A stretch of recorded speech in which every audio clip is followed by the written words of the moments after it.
हदीस पाक का मफ़हूम है कि एक आदमी हज़रत मोहम्मद सल्लल्लाहु अलैहि वसल्लम के पास आया। वो कहता है कि मेरे भाई को डायरिया है, तो मुझे कोई उसकी दवाई बता दें। तो आपने बताया कि आप जो है उसको जाके शहद पिला दें। वो गया, उसने दोबारा वापस आया, कहता है जी उससे कोई फ़र्क नहीं पड़ा। आपने दोबारा कहा कि आप उसको शहद पिला दें। दोबारा गया, उसने कहा कि इसका डायरिया और बढ़ गया है सही होने की निस्बत। आपने दोबारा कहा कि आप जाके उसको शहद पिला दो। जो तीसरी बार आया तो फिर उसका डायरिया ठीक हो गया।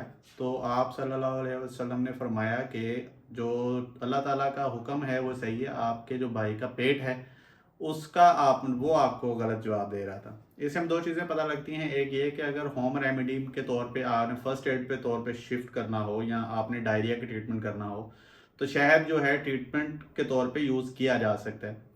दूसरी बात ये समझ में आती है कि आपकी प्रॉपर डोज होना ज़रूरी है। फॉर एग्जांपल जैसे वो आदमी पहले आया तो उसने कहा जी फ़र्क नहीं पड़ा, आपने कहा दोबारा दें, उसने कहा फिर बढ़ बढ़ गया, उस आपने कहा दोबारा दें। तब तक तीसरी बार 3 बार आपने इसलिए कहा कि डोज जो एक मिनिमम डोज होती है या रिक्वायरमेंट होती है किसी भी चीज़ की वो पूरी नहीं हुई फर्स्ट टाइम में, तो उसका जो है डायरिया बेहतर नहीं हुआ।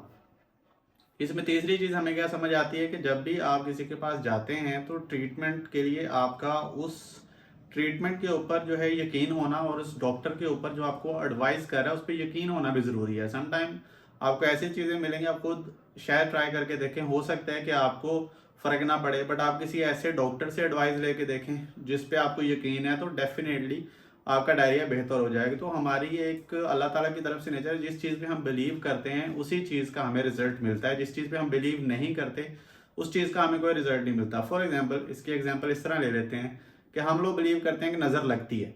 ठीक है, मुसलमानों में ही नज़र क्यों लगती है, दूसरे जो अंग्रेज़ हैं उनको नहीं नज़र लगती? क्योंकि वो बिलीव ही नहीं करते एक चीज़ पे।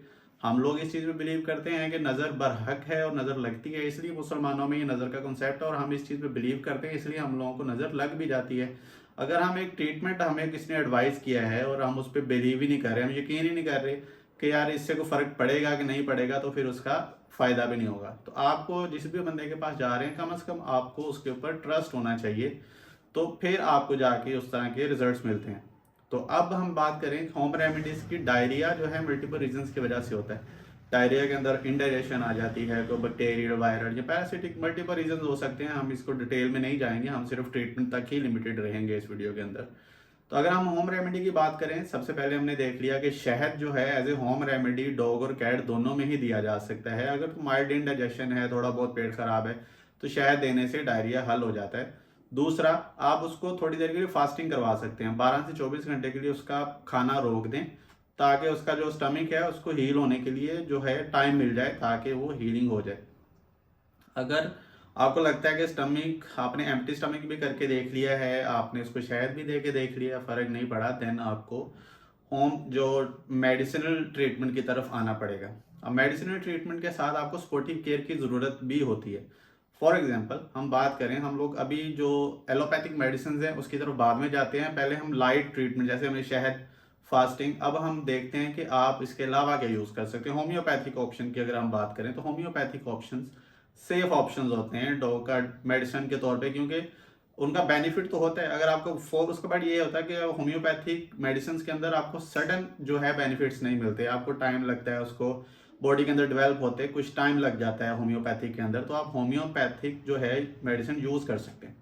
अब कैट और डॉग के अंदर होम्योपैथिक मेडिसिन कौन सी है, तो अगर हम बात करें तो इसके अंदर ये गैस्ट्रोवेट जो ड्रॉप्स होते हैं, ये होम्योपैथिक ड्रॉप्स होते हैं। ये डॉग और कैट्स दोनों में ही यूज़ किए जा सकते हैं। इसको यूज़ करने का तरीका, आपको अगर माइल्ड डायरिया है तो आप 5 कतरे सुबह 5 कतरे शाम पानी में डाल के कैट या डॉग को दे सकते हैं। अगर सीवियर डायरिया तो आप 5-5 सुबह दोपहर शाम भी दे सकते हैं, 2-2 घंटे बाद भी दे सकते हैं।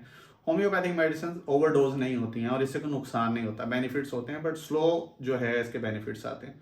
तो आप इसको 3 चीज़ें अब हमारे पास आ गई, शहद भी दिया जा सकता है मीनवाइल, फास्टिंग भी कराई जा सकती है और गैस्ट्रोवेट ड्रॉप्स जो हैं वो भी यूज़ किए जा सकते हैं।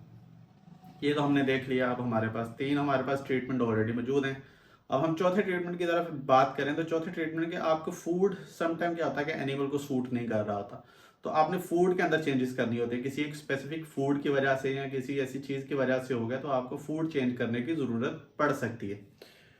तो उसमें अगर हम देखें तो आपके पास जो फूड आ जाते हैं, जैसे ये हैप्पी कैट है, हैप्पी कैट के अंदर आपको इंटेस्टिनल फार्मूला जो है ये मिल जाता है। अब आप देखें इसको, ये एक मेडिसिनल फूड है। आप अगर मेडिसिन साथ, जैसे आपने शहद दिया है, गैस्ट्रोवेट दिया, फास्टिंग कराई है, तो साथ आप ये फूड स्टार्ट करें डो के अंदर। जैसे हैप्पी कैट इंटेस्टाइनल है, इस तरह आपको डो के अंदर भी मिल जाता है, वेट फूड के अंदर। अगर हम ड्राई फूड की बात करें तो ये गैस्ट्रो इंटेस्टाइनल फार्मूलाज होते हैं, जैसे ये कैट के अंदर ये जो सहरा का गैस्ट्रो इंटेस्टाइनल फार्मूला इस टाइम मेरे हाथ में, इसके अंदर आपको डिफरेंट ब्रांड्स के जो फूड्स हैं वो आपको मिल जाएंगे, तो आप ये चीज़ कर लेंगे। अब हमारे पास क्या क्या ऑप्शंस आ गए, शहद, फास्टिंग, गैस्ट्रोवेट ड्रॉप्स और मेडिकेटेड फूड, ये 4 चीज़ें अब हमारे पास आ गई। अगर आपकी कैट या डॉग वॉमिटिंग नहीं कर रहा तो आप मुंह से मेडिसिन दे सकते हैं। अब उसके बाद आ जाती है जी, इन सब चीज़ों से फ़र्क नहीं पड़ा, ठीक है, अब हम क्या करेंगे, तो फिर हम इसको एलोपैथिक मेडिसिन जो हैं उसकी तरफ जाएंगे।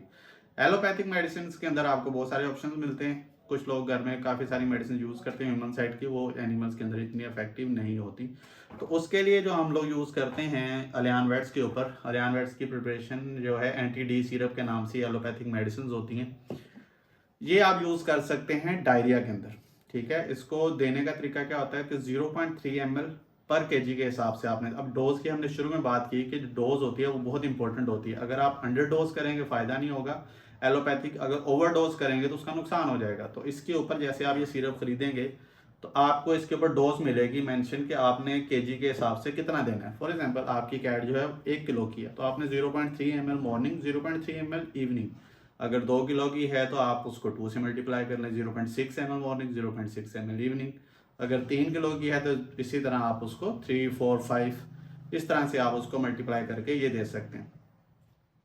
ये तो डायरिया के ट्रीटमेंट की हम बात कर लें। फॉर एग्जांपल अगर आपकी कैट और डॉग के अंदर डायरिया तो है, साथ उसको वॉमिटिंग भी स्टार्ट है, तो वॉमिटिंग के लिए फिर आपको ओरल मेडिसिन जो है आप नहीं दे सकते, क्योंकि कैट को या डॉग को आप जैसे ही मुंह से कोई दवाई देंगे वो वॉमिट आउट कर देगा। तो उस सूरत हाल के अंदर जो रिजॉर्ट्स आते हैं उसके अंदर आपको इंजेक्टेबल मेडिसिन जैसे आ जाती हैं और ड्रिप्स के ऊपर आपको एनिमल को शिफ्ट करना होता है। तो अब आपने ये देखना है कि जो डायरिया है उसमें डिफरेंट टाइप्स के जो है डायरियाज होते हैं। तो आप अगर छोटा मोटा पेट खराब है, छोटी इंडाइजेशन है, थोड़ा बहुत मसला है, तो इन सारी चीज़ें जो मैंने आपको बताई हैं इससे आपकी कैट या डॉग का मसला हल हो जाएगा। अगर आपको लगे कि नहीं इन चीज़ों से नहीं हो रहा और कैट की कंडीशन या डॉग की कंडीशन वर्स हो रही है, then you have to go for the drips. तो ड्रिप्स के अंदर मोस्ट ऑफ द टाइम उस कंडीशन की हमें ज़रूरत पड़ती है जब डायरिया नहीं ठीक हो रहा और एनिमल जो है दिन ब दिन वर्स हो रहा है, वीक हो रहा है और डायरिया का जो फ़र्क नहीं पड़ रहा, तो फिर हमें ड्रिप्स के ऊपर रखना होता है। क्योंकि डायरिया से एनिमल एक्सपायर नहीं होता, एनिमल एक्सपायर होता है अगर डायरिया लगा हुआ है और बॉडी से इलेक्ट्रोलाइट्स लूज हो रहे हैं, डिहाइड्रेशन हो गई है और एनिमल का जो ऑर्गन्स हैं वो शट डाउन होने लगे हैं, किडनीज डैमेज हो जाती हैं सीवियर डिहाइड्रेशन की फॉर्म में। तो ये सारी चीज़ें जो है डायरिया के ट्रीटमेंट को आपको ड्रिप्स की तरफ इस तरह मूव करना चाहिए, इस तरह आपको वेट के पास लाजमी ही जाना चाहिए। तो अगर होम कंसल्टेशन की बात करें, कुछ लोग ऑनलाइन कंसल्टेशन लेते हैं, तो उसके पास आप लोग ये सारी चीज़ें जो हैं आपको बताई जा सकती हैं ट्रीटमेंट के तौर पे। अगर आप घर में नहीं, फॉर एग्जांपल कुछ ऐसी कंडीशंस होती हैं जो घर पे ट्रीट हो ही नहीं सकती, तो ज़बरदस्ती घर पे ट्रीटमेंट करने की बजाय बेहतर है कि आप उसको वेट के पास लेके जाएँ, उसकी ड्रिप्स लगवाएँ ताकि उसकी जान बच जाए।